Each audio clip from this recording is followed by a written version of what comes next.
জয় যিশু। আমার সকল খ্রিস্টীয় ভাই বোনকে প্রভুর মহানামে ধন্যবাদ। এমন একটা সময় প্রভুর নাম নিয়ে আমরা সবাই এক জায়গায় হয়েছি। আমি আজকে বলবো রোমিও ৮:২৬, যেখানে পবিত্র আত্মা আমাদের কিভাবে সাহায্য করে সেটা এখানে বলা হয়েছে।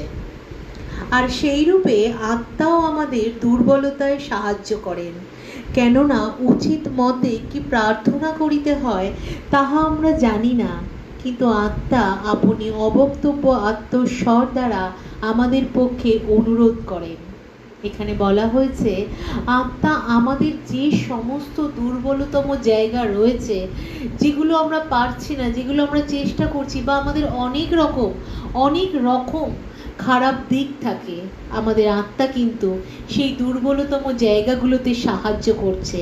কিভাবে উচিত মতে আমরা প্রার্থনা করব, প্রার্থনায় আমরা কিভাবে প্রভুর কাছে বসবো, সেই সমস্ত কিন্তু পবিত্র আত্মা সাহায্য করছে।